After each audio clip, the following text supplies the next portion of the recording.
हरिओम। ओम आनंद ma'am, Om Shanti ma'am, ओम ज्ञान ma'am, आप सभी दर्शकों का हमारे चैनल पर स्वागत है। आज हम लोग बीएड सेकेंड सेमेस्टर के अंतर्गत पुनर्बलन कौशल के विषय में अध्ययन करेंगे। आप सभी दर्शकों से हमारा यह भी अनुरोध है कि यदि मेरे वीडियो के अनुसार आप फाइल बनाते हो कौशल का, तो इसमें जो चीज़ समझाया गया है वो सब चीज़ इंक्लूड करेंगे, तब पर्याप्त मैटर होगा। तो इसलिए हम लिखे तो कम है, समझाते ज़्यादा, एक्सप्लेन ज़्यादा करते हैं, सेंटेंस का भी ज़्यादा यूज करते हैं। तो इसका आप लोग ध्यान रखिएगा। यदि आप यहाँ से लिखते हैं तो हर सेंटेंस पर आप ध्यान रखते हुए अपना नोट्स बनाइएगा, ताकि वो आपके लिए पर्याप्त, बीएड के लिए पर्याप्त मैटर, पर्याप्त शब्द, पर्याप्त पेज हो सके, ताकि आपका ऐसा ना लगे कि कोई जो है अनमने ढंग से कोई कार्य किया हो, ऐसा ना लगे। तो आइए हम लोग देखते हैं पुनर्बलन कौशल।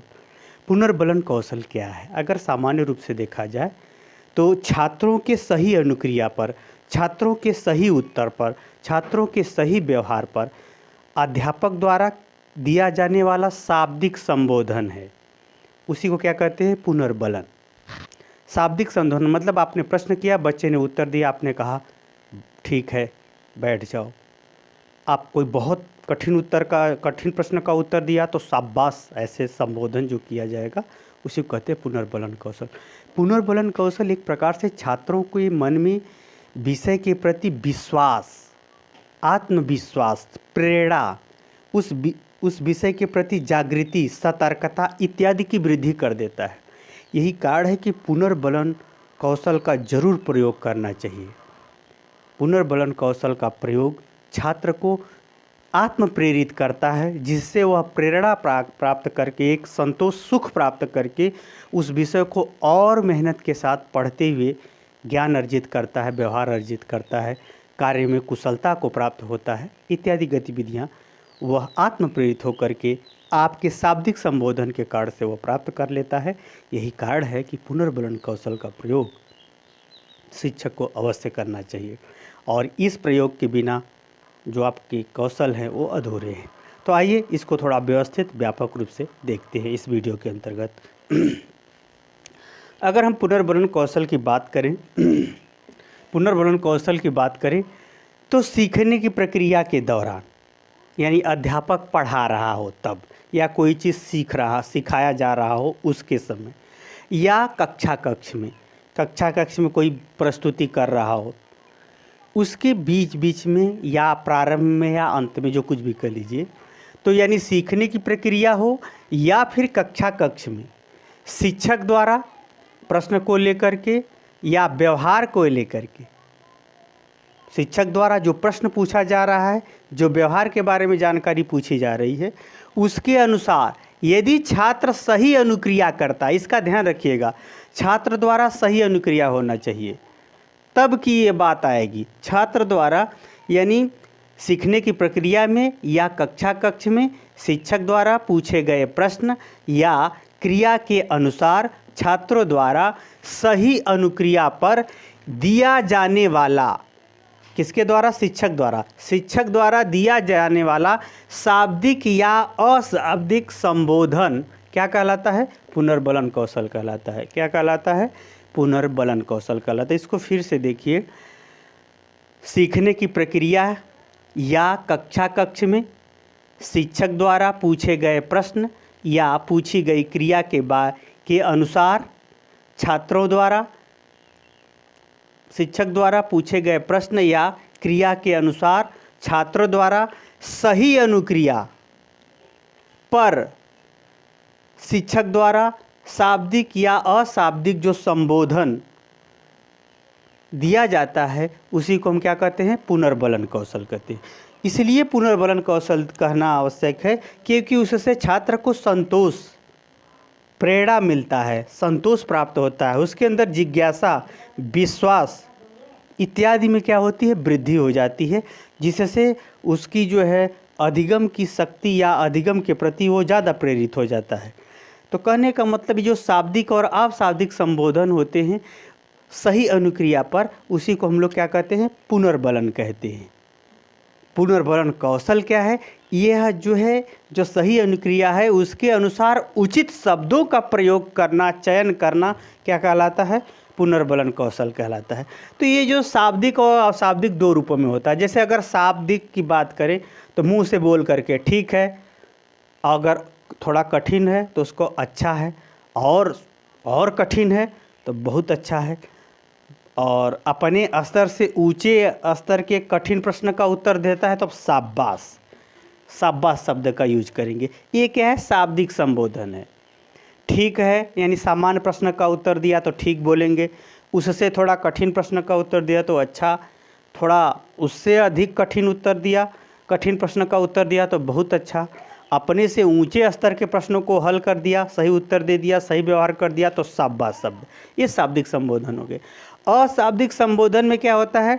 टीचर या तो हाथ हिला देता है, हाथ हिला कर, सिर हिला करके जो है संकेत करता है कि हाँ आप सही बोल रहे हो। हाथ से वो संकेत कर सकता है कि ओके, हाथ से भी वो करता है, ऐसे ही कर दिया सही है।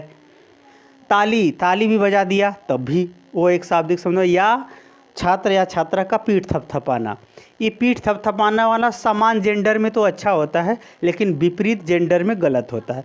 जैसे कोई टीचर है तो वह छात्रा का पीठ न थपथपाए, जहाँ पर सिर्फ शिक्षक है अगर मेल है तो लड़कों का पीठ थपथपा सकता है, फीमेल है तो लड़कियों का पीठ थपथपा सकती है। ये विशेष कंडीशन में होता है, कोई विशेष बहादुरी का काम या कोई विशेष वह उपलब्धि या कोई विशेष अचीवमेंट हासिल किया रहता है तो उसके अनुसार ये जो है संबोधन दिए जाते हैं। तो इस प्रकार से हम लोग शाब्दिक भी देख लिए संबोधन और अशाब्दिक भी संबोधन देख लिया हमने। अब रह गई बात कि ये जो शाब्दिक और अशाब्दिक संबोधन है जिसको हम लोग पुनर्बलन कौशल के अंतर्गत प्रयोग करते हैं, तो इसमें सावधानी क्या रखनी चाहिए अध्यापक को? एक अच्छे अध्यापक को क्या सावधानी रखनी चाहिए, किन किन बातों को ध्यान में रख करके ये सब शाब्दिक या अशाब्दिक संकेतों का प्रयोग करते हुए छात्र के अंदर अपनी मेहनत, लगन इत्यादि के प्रति संतोष, प्रेरणा, जिज्ञासा और विश्वास, आत्मविश्वास उत्पन्न किया जाने के लिए किन किन बातों का ध्यान रखना? पहला है प्रश्न के महत्व को ध्यान में रखने। प्रश्न के महत्व के अनुसार संबोधन देना चाहिए। यदि ज़्यादा कठिन है तो ज़्यादा ऊंचे स्तर का संबोधन देना चाहिए। मन गिरा के संबोधन नहीं देना चाहिए, बल्कि एक जोश के साथ, ज़्यादा कठिन काम किया है तो ज़्यादा कठिन उत्तर दिया है, ज़्यादा कठिन प्रश्न का उत्तर दिया है तो उसको उस प्रश्न के अनुसार शाबाश ऐसे बोलना चाहिए। ठीक है। तो उसी तरह से दूसरा विविधता, ये संबोधन में विविधता रखना चाहिए। ऐसा नहीं कि एक लड़का कठिन प्रश्नों का उत्तर दिया तो भी अच्छा है, सरल प्रश्नों का उत्तर दिया तो अच्छा है। अगर एक ही संबोधन अगर ज़्यादा आप यूज करोगे तो कुछ दिन में छात्र आपका नाम रख देंगे, ठीक वाले सर जी, अच्छा वाले सर जी, ऐसी तरफ का नाम रख देंगे। तो ऐसा नौबत ना आए, बल्कि क्या करना है, प्रश्नों में जो संबोधन आप देंगे, जो पुनर्बलन आप बच्चों को देंगे शाब्दिक या अशाब्दिक, उसमें विविधता रखनी चाहिए, उसमें अंतर रखना चाहिए। इसका भी ध्यान में रखना चाहिए। अगला तीसरा है एक को, हाँ, अब अगर किसी बालक को आपने संबोधन दिया, एक को बैठाने के बाद यदि एक प्रश्न पूछा आपने, बालक को संबोधन किया, ठीक है बैठ जाओ, तब दूसरे से पूछना है प्रश्न। तो एक को संबोधन दे दिया, पुनर्बलन कौशल दे दिया, तो उसको बैठाने के बाद ही किसी दूसरे से कुछ प्रश्न पूछना है। ऐसा नहीं कि एक से प्रश्न किया, उसने दिया, फिर उसी से प्रश्न किया, फिर उसी से प्रश्न, ऐसा नहीं करना है। क्योंकि पुनर्बलन के अंतर्गत ये नियम है कि एक प्रश्न एक ही छात्र से और एक ही संबोधन उसको दिया जाना चाहिए। अगला है तत्काल, संबोधन भी तत्काल देना चाहिए। अगर कोई प्रश्न का उत्तर दिया तो उसे तत्काल संबोधन दे के बैठा दे। ऐसा नहीं कि संबोधन दे के उसे खड़ा किए रहे, ऐसा नहीं करना चाहिए। तो तत्काल संबोधन देना चाहिए। ऐसा नहीं कि अभी प्रश्न का उत्तर दिया तो 1 घंटा बाद अच्छा बोलेंगे, ऐसा नहीं, या 10 मिनट बाद, 2 मिनट बाद, ऐसा नहीं। तत्काल उसे संबोधन देना चाहिए। जो भी शाब्दिक और अशाब्दिक पुनर्बलन के अंतर्गत आने वाले संबोधन या शब्दों का प्रयोग कर रहे हैं या अशाब्दिक गतिविधियों का प्रयोग कर रहे हैं, उसे तत्काल में देना चाहिए। अगला दोहराना नहीं। अगर आप संबोधन आपने प्रश्न किया, बच्चे ने उत्तर दिया, आपने कहा ठीक है, तो फिर आपने उसी से कठिन प्रश्न कर दिया आपने, तो उसके लिए भी ठीक है, ऐसा नहीं करना चाहिए। तो यानी संबोधन में अंतर ये रखना चाहिए कि एक ही संबोधन हर प्रश्न के लिए नहीं देना चाहिए, इसका भी ध्यान में रखना चाहिए। अगला है एक संबोधन सभी को नहीं देना। एक संबोधन सभी को नहीं, जैसे कि अगर मतलब अगर एक प्रश्न किया गया है, सामूहिक प्रश्न नहीं है, व्यक्तिगत रूप से प्रश्न किया गया है, तो उस व्यक्तिगत रूप से उस छात्र को ही देना चाहिए, न कि पूरे बैच को देना चाहिए संबोधन। ऐसा नहीं करना चाहिए, क्योंकि इसमें व्यक्तिगत योग्यता क्षमता के आधार पर ही प्रश्न जो है पूछे जाते हैं इंडिविजुअल, तो इंडिविजुअल के अनुसार ही उसे संबोधन देना चाहिए। अगला, बढ़ते क्रम में जैसा मैंने बताया कि जैसा प्रश्न की कठिनता हो उस कठिनता के अनुसार सरल से कठिन की तरफ प्रश्न पूछना चाहिए, उसी तरह से सरल से अच्छे ठीक से और अच्छे से अच्छा संबोधन प्रश्नों के अकॉर्डिंग देना चाहिए, यानी बढ़ते क्रम में संबोधन देना चाहिए। अगला, उत्तेजित ना हो। जब आप संबोधन दें, शाबाशी दें या जो कुछ भी देना, तो उसमें ज़्यादा एक्साइटेड नहीं होना चाहिए। ज़्यादा एक्साइटेड तो होना चाहिए, लेकिन ज़्यादा मतलब ज़्यादा उत्प्रेरित नहीं होकर के देना चाहिए। अगला है सभी स्तर के छात्र। सभी स्तर के छात्र होते हैं, तो सभी स्तर के छात्रों को ध्यान में रखते हुए, जैसे अगर आपने प्रश्न पूछा जो सरल प्रश्न है वो कमज़ोर स्तर के छात्र से पूछो और उसको संबोधन दो। कठिन प्रश्न है तो जो ज़्यादा तेज छात्र हैं उनको पूछो, उसके अनुसार संबोधन दो। इस प्रकार यानी सभी स्तर के छात्रों को से प्रश्न पूछते हुए संबोधन देना चाहिए।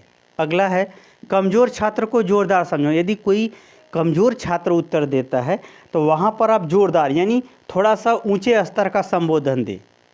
अगर कोई तेज छात्र उत्तर देता है तो लो स्तर का संबोधन दे, इसका भी ध्यान में रखना है। ऐसा इसलिए कि जो कमज़ोर छात्र है वो पढ़ने के लिए प्रेरित हो जाएगा और जो तेज छात्र है वो अहंकार से बच जाएगा। तो इसलिए कमज़ोर छात्र को थोड़ा जोरदार यानी दमदार संबोधन देना चाहिए, दमदार पुनर्बलन देना चाहिए। ठीक है।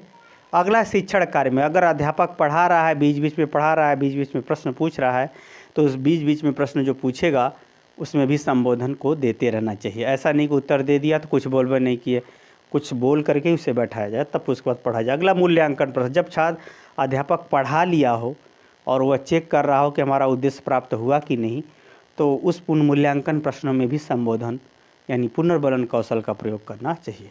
अगला है तर्क।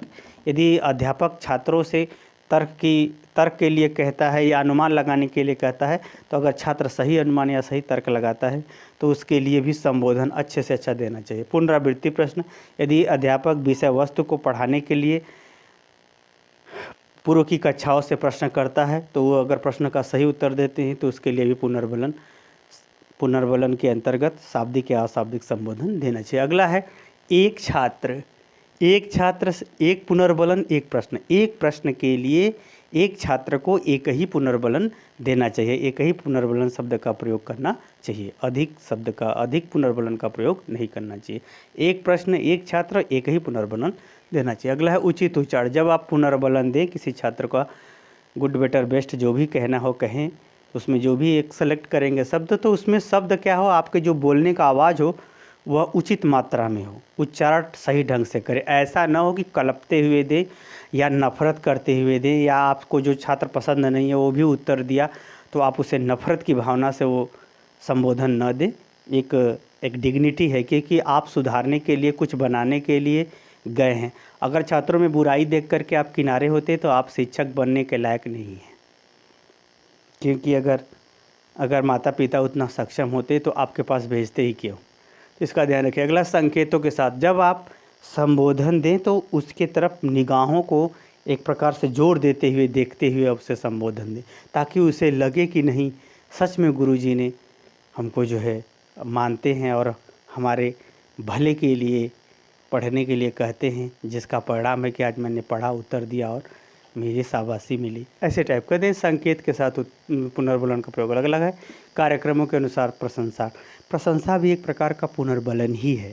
जैसे कोई कार्यक्रम है, सामूहिक कार्यक्रम या राष्ट्रीय पर्व का कोई कार्यक्रम, शैक्षिक संबंधी कार्यक्रम, प्रयोगात्मक कार्यक्रम, उसमें जो भी छात्र इन्वॉल्व होते हैं या पाठ्यसागामी क्रियाओं के अंतर्गत, उन छात्रों के विभिन्न क्रियाओं के अंतर्गत उसकी प्रशंसा भी एक प्रकार का पुनर्बलन है। तो छात्रों की प्रशंसा करना भी पुनर्बलन कहलाता है।